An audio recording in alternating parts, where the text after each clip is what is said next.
You're listening to Garden Master Ken Lain and the Top 10 Gardener Podcast. Welcome to the Top 10 Garden Show.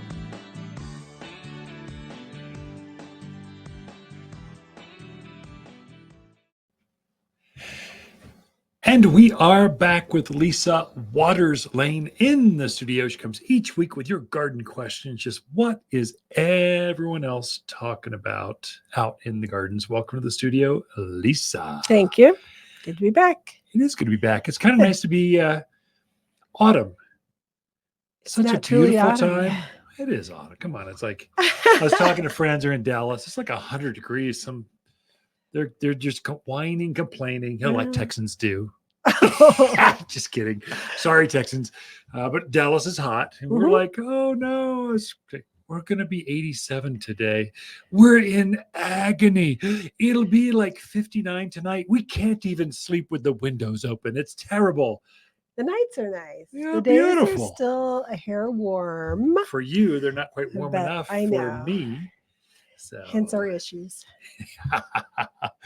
Well, the gardens are sure loving it. Man, the ivy, the vines are going nuts right now. They're like I'm having a hard time keeping them in check because they're growing so fast.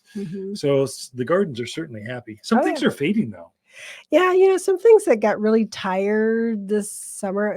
I noticed some of the maples, some of the aspens are just kind of going, is it bedtime yet? Yeah. I'm ready to go to bed. They just have that. It was kind of a rough summer. I think too, the days, the daylight, you can tell the days are getting shorter. Oh, yeah. And some plants, they have no interest in short days. They want full sun. If they could be in Alaska 24/7, and we want 1 hour of night. And we're happy the rest of the time.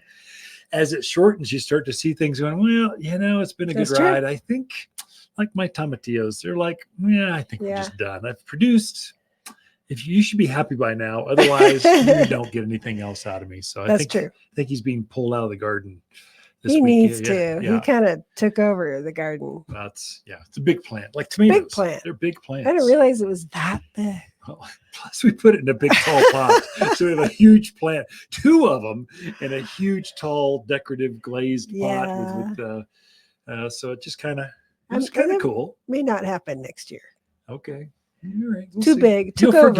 You'll forget by next spring. Tomatillos sound good. Let's buy 5. That's the way it goes sometimes. That's why it's good to keep good notes. Yeah. Take pictures. Have a garden journal. Write your notes. Keep your tags. Yes, all those things. Very important. What are other people talking about? Well, not their tomatillos. That's for sure. Okay. Jonathan is in Prescott Valley.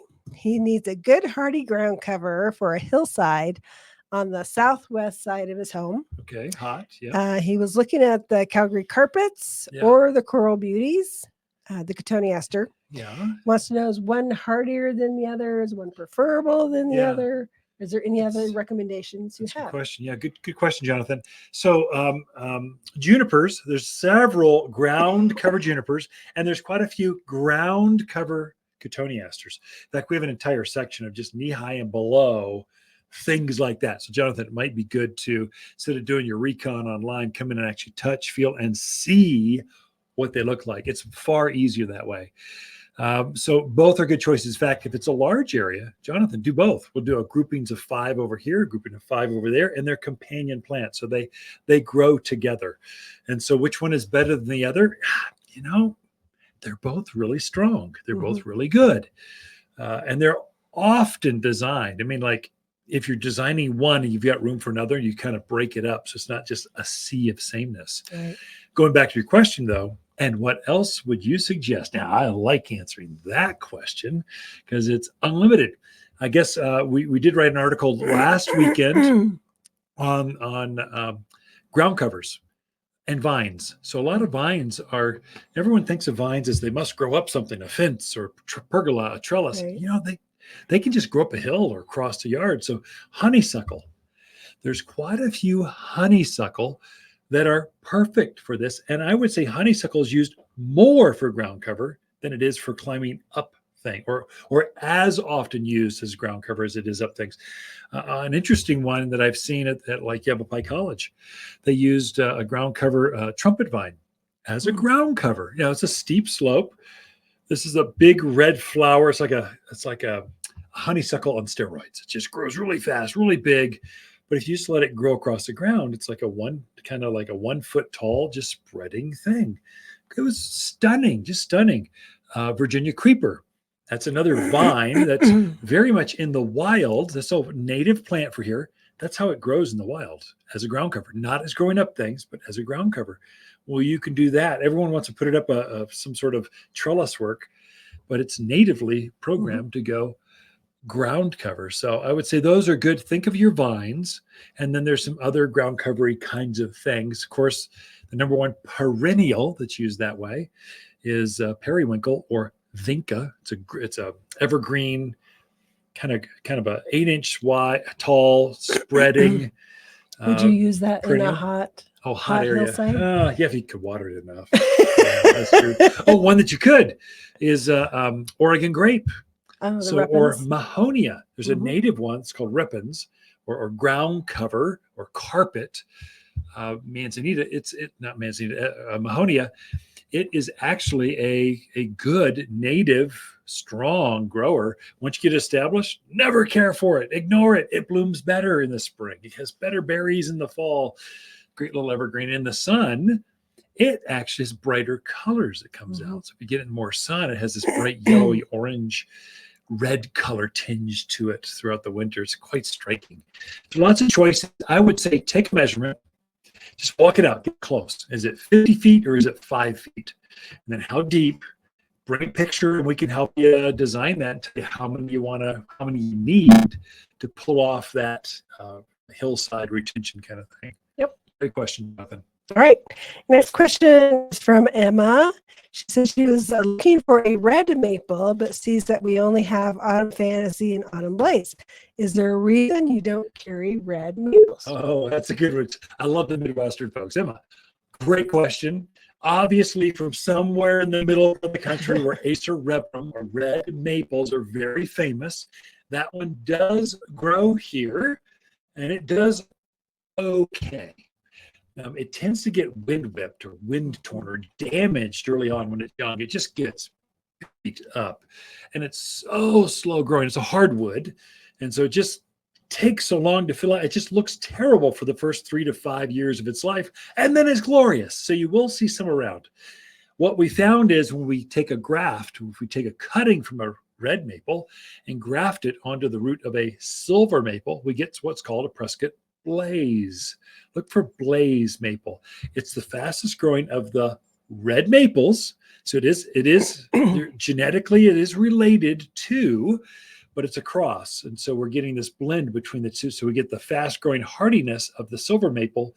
We get the red and the leaf shape of the red maple. And now we have a fast growing maple, turns red in the fall, that doesn't get a wind tear or leaf tear when it's young.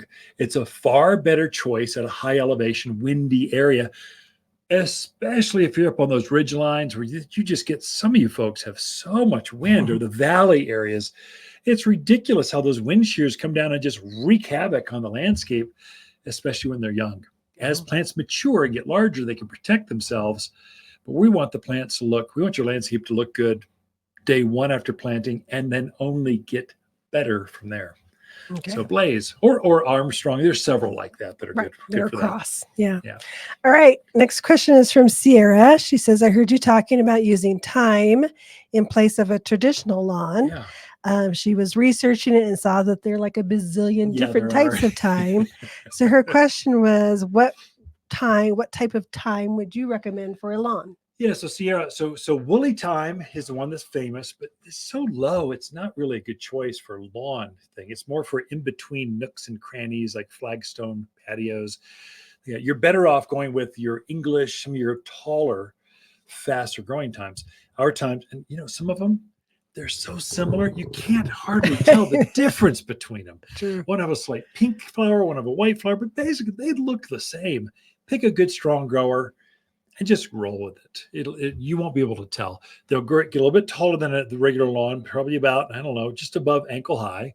Nice evergreen, super drought hardy. Animals don't eat it. They're not going to dig it up. You don't have bug issues. The dogs can go on it without spotting it. It's got a lot going on, but mainly it's low maintenance. You're basically mowing it once a year. So that's the beauty, with a fraction of the water use. And that's why you're using it. Sierra, great question. So we are out of time. Ken Lain, the Mountain Gardeners. Be right back after this. If new neighbors are encroaching on your privacy, we have just the solution. At Waters, we have an entire section of thick, bold plants dedicated to privacy. Fall is a time to plant a new privacy hedge, and we're here as advisors. Take a quick measurement and snap a picture before you come visit, and you'll quickly be living in privacy once again. Plus, our team of experts know how to plant to increase plant growth next spring. We'll show you how. Waters Garden Center. We know privacy in your backyard. You're listening to Ken Lain, aka the Top 10 Gardener. Ken can be found throughout the week in Prescott at Waters Family Garden Center. Listen daily as he answers the top 10 questions of the week, streaming on Apple, Google, Spotify, or wherever you download your podcasts.